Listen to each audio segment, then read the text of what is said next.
BBA, BCA, BCom computer కోర్సులో 100% placement లభించే ఏకైక డిగ్రీ కాలేజ్ కూకట్పల్లిలోని I3 డిగ్రీ కాలేజ్ 8367215215. అధపాతాళానికి తొక్కకపోతే నా పేరు పవన్ కళ్యాణే కాదు, మా పార్టీ జనసేనే కాదు.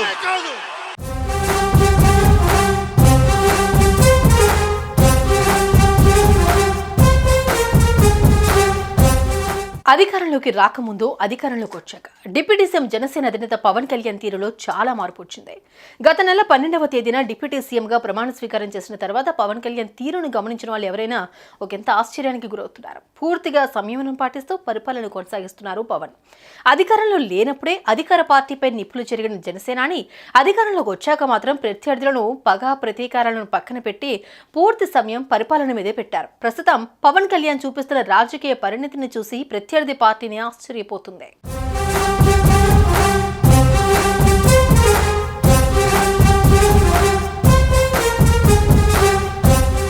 ఎన్నికల ముందు వరకు పవన్ కళ్యాణ్ పదునైన మాటలతో చెమటలు పట్టించారు. ఇంత ఆవేశపరుడు రాజకీయాలకు సరిపోతాడా అనే ప్రశ్నలు వినిపించేవి. రాజకీయ నేతలకు అంత ఆవేశం పనికిరాదని, సహనంతో పాటు కొంత కంట్రోల్లో ఉండాలని అనేక మంది అభిప్రాయపడ్డారు కూడా. ఒక దశలో అధికారంలోకి రాకముందే ఇలా ఉంటే ఇక పవర్లోకి వస్తే ఏం చేస్తారోనన్న కామెంట్స్ కూడా అనేక మంది నుంచి వినిపించాయి. సీన్ కట్ చేస్తే ఎమ్మెల్యేగా నెగ్గడమే కాదు, డిప్యూటీ సీఎం హోదాతో పాటు కీలకమైన శాఖలు ఆయనకు దగ్గరకు వచ్చాయి. ఇప్పుడు ఆ శాఖలలో ఎక్కడా మాటలు లేవు, సమీక్షలు పనులు మాత్రమే.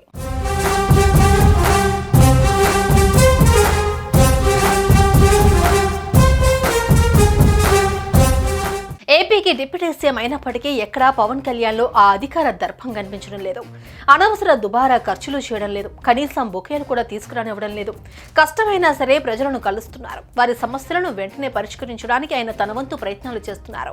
మిస్సింగ్ అయిన ఒక యువతిని 9 రోజుల్లో తెప్పించారంటే పవన్ కళ్యాణ్ ఏ మేరకు తాను పనిలోకి దిగారో అర్థం చేసుకోవచ్చు. అంతేకాదు అధికారులపై ఎవరూ దుర్భాషలు ఆడవద్దని చెప్పడం కూడా ఆయన పరిణతికి అర్థం పడుతుంది. అధికారులంటే మనం చెప్పింది చేసినట్లు చేసేవాళ్ళని, అధికారులను దూషిస్తే పార్టీ పరంగా చర్యలను కూడా తీసుకుంటానని జనసేన ఎమ్మెల్యేలను, పార్టీ నేతలకు కూడా పిఠాపురం వేదికగా వార్నింగ్ ఇచ్చారంటే ఆయనలో వచ్చిన మార్పునకు ఇంతకంటే మరే ఉదాహరణ అవసరం లేదు.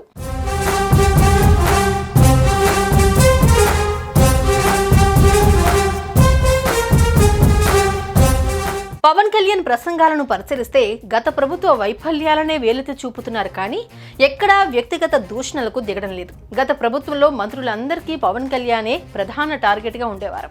అదే స్థాయిలో ఆయన కూడా వారికి బదిలిచ్చేవారు. అయితే ఇప్పుడు పవన్ తాను రాష్ట్ర ప్రజలకు చేయదలుచుకున్నది చేసేది మాత్రమే చెబుతున్నారు. ఆర్థిక పరిస్థితి సహకరిస్తే తాను మంత్రిగా మరింత బాగా పనిచేస్తానని ప్రజలకు నచ్చజెప్పే ప్రయత్నం చేస్తున్నారు. తనకు కేటాయించిన శాఖలపై క్రమంగా అవగాహన పెంచుకుంటున్న పవన్ కళ్యాణ్ పూర్తిగా గ్రామీణాభివృద్ధిపై దృష్టి పెట్టాలని భావిస్తున్నారు. సినిమాలకు కూడా 3 నెలల పాటు దూరంగా ఉంటారని, ఇప్పటి వరకు అంగీకరించిన సినిమాలకు 3 నెలల తర్వాత మాత్రమే డేట్స్ కొన్ని రోజులు కేటాయిస్తానని చెప్పుకొచ్చారంటే ఆయన పూర్తిగా నిలబడే ప్రయత్నంలో ఉన్నారు. పార్టీకి సుదీర్ఘ భవిష్యత్తును అందించడానికి ఆయన వ్యూహాత్మకంగానే అడుగులు వేస్తున్నట్లు కనిపిస్తోంది.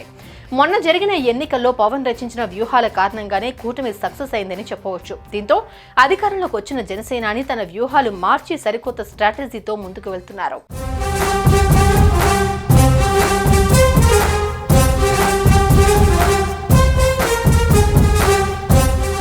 సుమన్ టీవీలో మీ పర్సనల్ అండ్ బిజినెస్ ప్రమోషన్స్ కోసం కింది నెంబర్కి కాంటాక్ట్ చేయండి.